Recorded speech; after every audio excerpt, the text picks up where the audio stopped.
Hi, welcome back to our channel सीखो और सिखाओ। तो आज हम बात करेंगे पेपर नंबर 2 की एजुकेशनल साइकोलॉजी, जिसमें हम करने वाले हैं यूनिट 3 और आज हम डिस्कस करेंगे 3.3। और 3.3 क्या है? Emotional development. इसकी मीनिंग क्या है, ये इमोशनल डेवलपमेंट क्या होता है, और development of emotions at different stages, यानी हमारी लाइफ के जो डिफरेंट स्टेजेस होते हैं उस पर इमोशंस का कैसे डेवलप होता है, कैसे इमोशंस डेवलप होते हैं, वो हम आज के इस सेशन में कवर करेंगे। तो आइए शुरुआत करते हैं हमारे आज के सेशन की। तो फर्स्ट हम देखेंगे इमोशनल डेवलपमेंट क्या है। तो emotional development refers to a child growing ability to regulate and control emotions. Emotional development क्या है? किसी भी बच्चा जब वो पैदा होता है तब से ही उसके इमोशन स्टार्ट हो जाते हैं। बच्चा रोता भी है, बच्चा हंसता भी है, ठीक है। धीरे धीरे उसकी एज बढ़ती जाती है, वो बातें भी करता है, गुस्सा करना भी सीखता है, नाराज होना भी सीखता है, उदास होना भी सीखता है, सारी चीजें वो सीखता है। तो इमोशनल डेवलपमेंट क्या है? हमारे इमोशंस का डेवलप होना हमारे समय के साथ, हमारी ग्रोथ के साथ, और जैसे ही जैसे हम बढ़ते चले जाते हैं हमारे इमोशंस भी जो है टाइम टू टाइम चेंज होते चले जाते हैं। It involve learning what feeling. ये क्या है?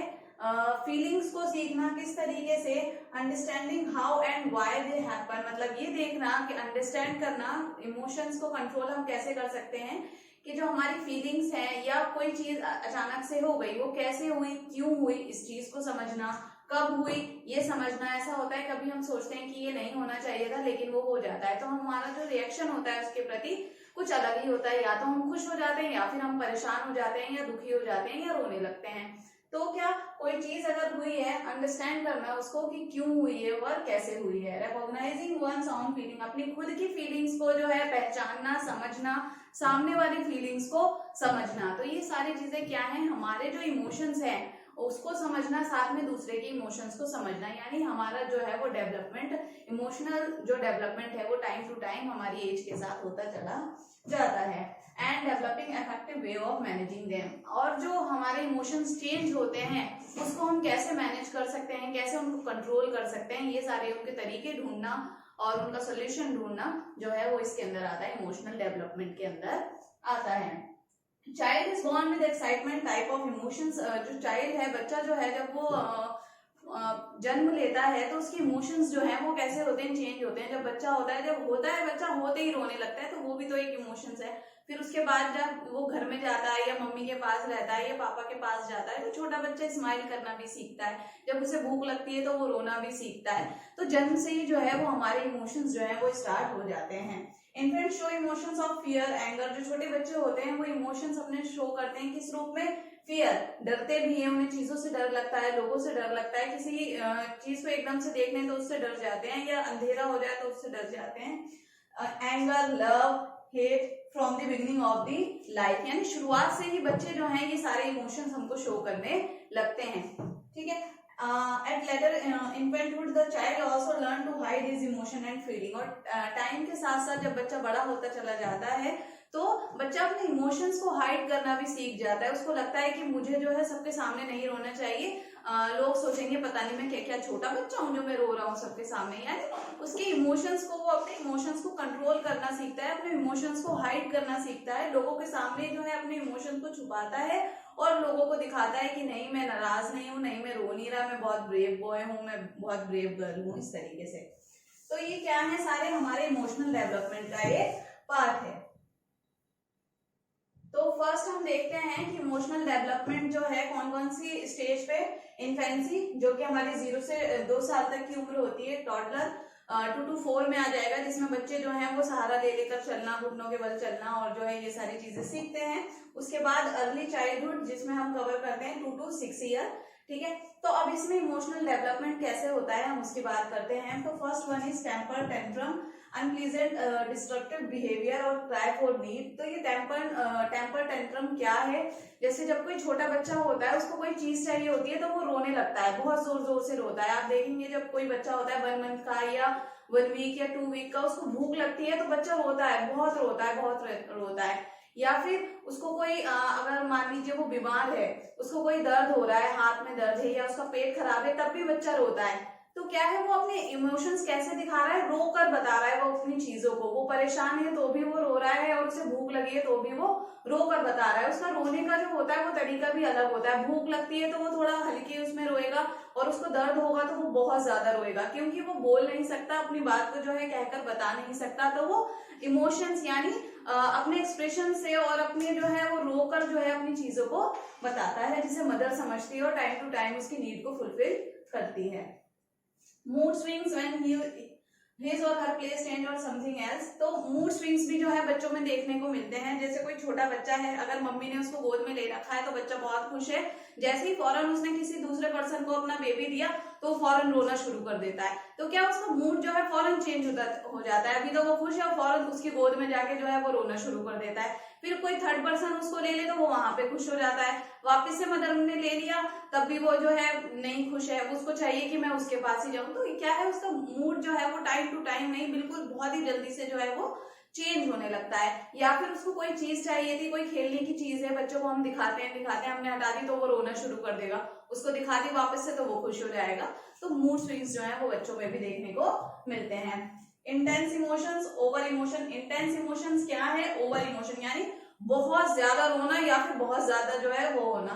तो ओवर इमोशंस कैसा आएगा? क्राई अलाउड, बहुत ही ज्यादा रोना। When someone takes something from the child that he loved or want to play that thing। जैसे कि कोई बच्चा किसी चीज से खेल रहा है, आप गए आपने उसका टॉय छीन लिया तो खूब जोर जोर से रोएगा, बहुत तेज तेज रोएगा, रोना शुरू कर देगा कि मुझे वो चाहिए तो चाहिए। और आपने क्या करा, वो टॉय तो आपने रख दिया लेकिन उसके सामने कोई दूसरी चीज रख दी या कोई दूसरा टॉय दिखा दिया या कोई टीवी ऑन कर दिया तो बच्चे बिल्कुल शांत होकर उसको ही देखने लगेगा। एकदम से जो वो रो रहा था वो चीज गायब। तो वो क्या कहलाएगी? आपकी इंटेंस इमोशंस कहलाएगी। उसके बाद screaming when he don't get his things like toy. तो स्क्रीमिंग या अब जब बच्चे से आपने कोई चीज छीन ली होगी तो बच्चा बहुत जोर जोर से चिल्लाने लगेगा, नहीं चाहिए चाहिए, रोएगा, बहुत जोर जोर से रोएगा। तो ये क्या है? इसको क्या बोलेंगे? स्क्रीमिंग। ये भी जो है इमोशंस का ही एक पार्ट है। पोजेसिव फीलिंग, तो जब बच्चे थोड़े बड़े हो जाते हैं तो उनको अटैचमेंट हो जाती है अपनी चीजों से और अपने फैमिली मेंबर से, मदर से सबसे ज्यादा। जैसे आप देखेंगे कोई 2 साल का या 2.5 साल का बच्चा है और कोई दूसरा बच्चा आ जाए वहां पे और साथ में उसकी मदर बैठी है और वो बोले कि ये भी मेरी मम्मी है, ये मेरी मम्मी है, तो बच्चे लड़ने लगते हैं, नहीं ये तेरी मम्मी नहीं है, मेरी मम्मी है। या घर में कोई दूसरा बेबी आ जाए तब भी बच्चे बहुत परेशान हो जाते हैं कि नहीं ये तो सिर्फ मेरी मम्मी थी, अभी ये क्यों मेरी मम्मी को मम्मी बोल रहा है। तो बच्चे क्या होते हैं वहां पे उनको चीजों से अटैचमेंट हो जाती है, पॉसेसिव होते हैं छोटी उम्र में। एंगर, गुस्सा भी दिखाने लगते हैं जब टाइम टू टाइम बच्चे बड़े होते हैं। अब किसी ने उसको कुछ बोल दिया तो वो गुस्सा भी दिखाएंगे, चीजों को फेंकने लगेंगे, बैठ के चीख चीख के रोने लगेंगे और कभी कभी तो कुछ बच्चे मारने भी लगते हैं। तो ये भी उनका एक इमोशन का पार्ट है। इनसिक्योरिटी, बच्चों में क्या होती है? इनसिक्योरिटी होती है आई, मी और माई, मतलब मैं हूं, ये मेरी चीज है, आप इसको नहीं ले सकते। जैसे वो अपनी मदर के साथ करते हैं कि मेरी मम्मी है, मेरी ही रहेंगी, आप इसको नहीं बोल सकते मम्मी, या ये मेरा टॉय है, मैं सिर्फ इसके साथ ही खेलूंगा, तुम नहीं खेलोगे इसके साथ। तो ये चीज आ जाती है इसके अंदर।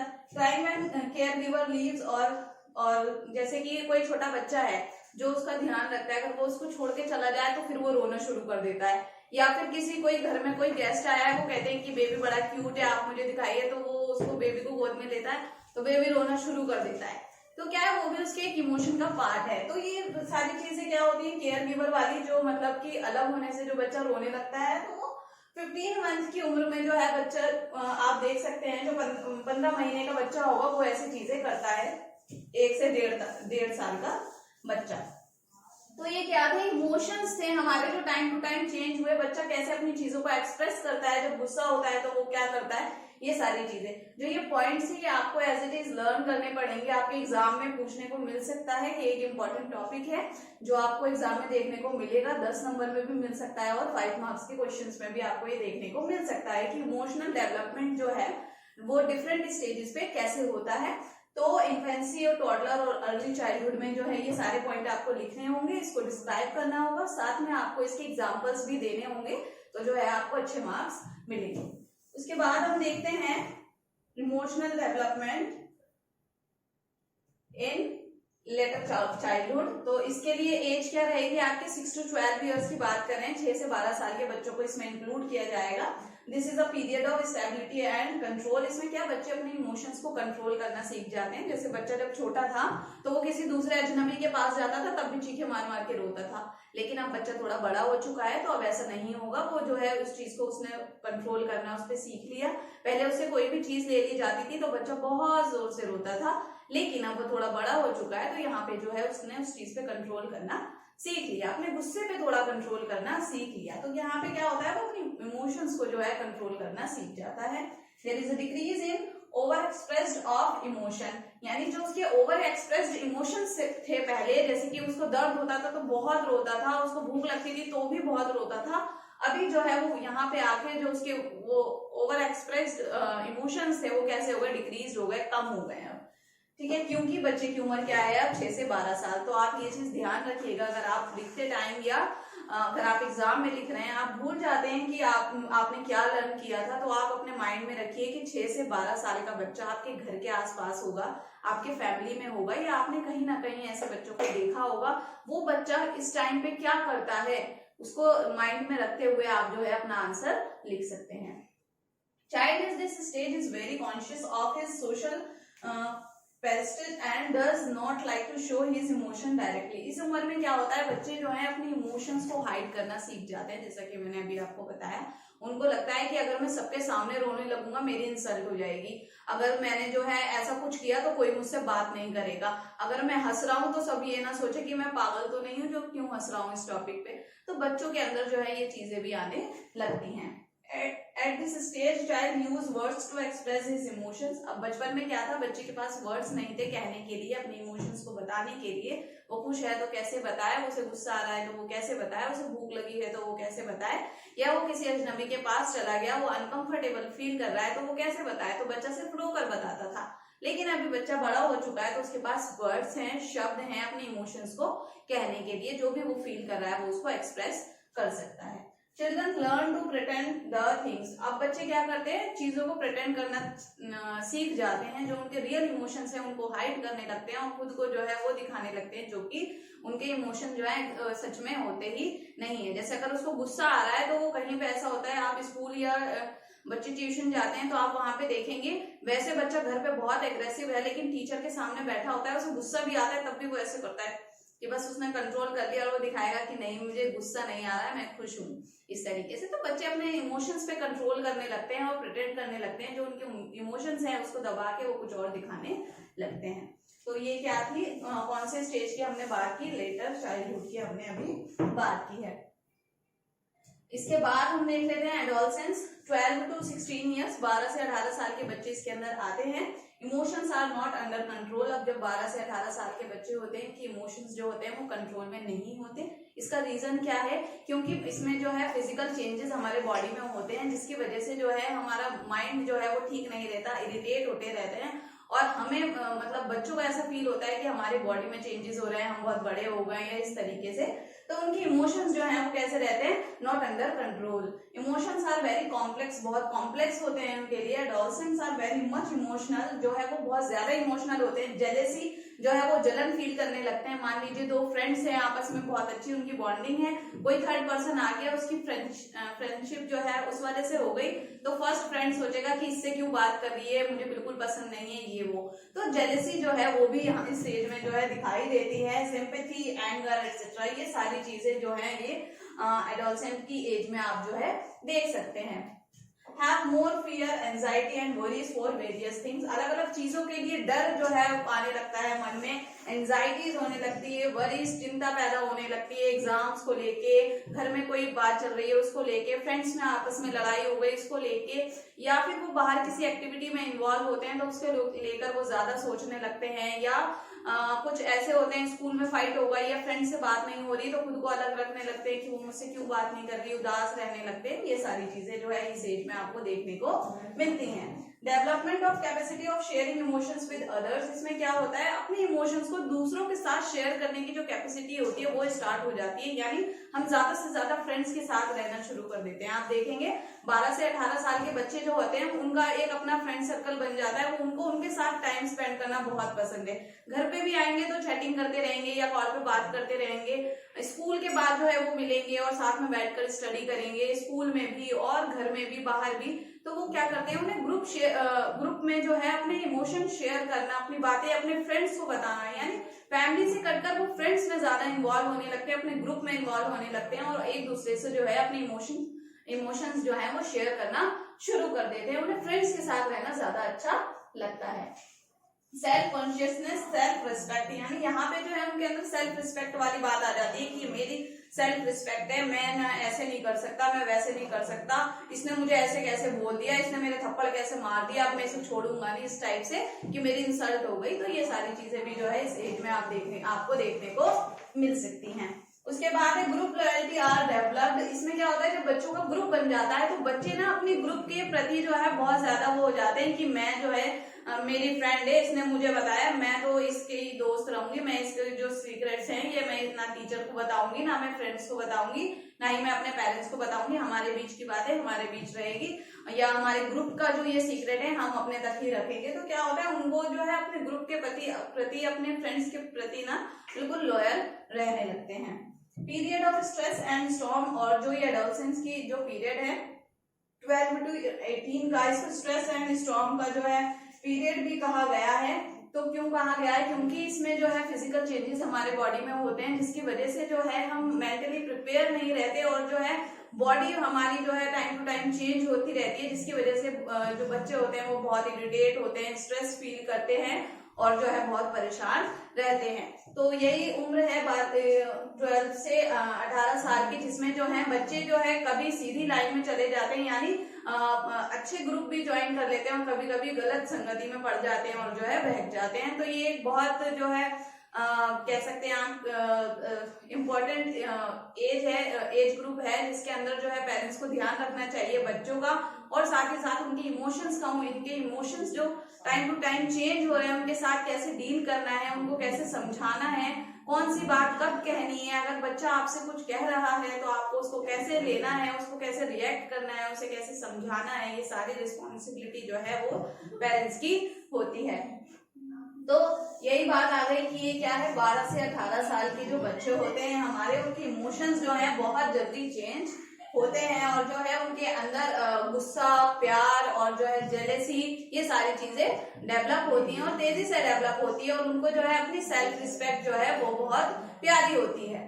तो ये चीज आ गई। इसके बाद हम बात करते हैं फैक्टर इन्फ्लुएंसेस। फैक्टर क्या है जो इमोशनल डेवलपमेंट को इन्फ्लुएंस करते हैं, उसको चेंज करते हैं। तो एनवायरमेंट, यानी अगर हमारा एनवायरमेंट अच्छा है तो हमारे इमोशंस भी अच्छे होंगे। अगर मैं ऐसी जगह पे हूँ जहाँ पे सब खुश हैं तो मैं भी हैप्पी रहूंगी। अगर मैं किसी ऐसी जगह पे चली गई जहाँ पे लड़ाइयां हो रही हैं, लोग आपस में बातें कर रहे हैं, तो क्या होगा, मेरे इमोशंस चेंज होंगे, मैं भी इरिटेट होंगी, मुझे भी गुस्सा आएगा। तो क्या एनवायरमेंट भी जो है एक डिपेंड करता है कि हमारे इमोशंस कैसे होंगे।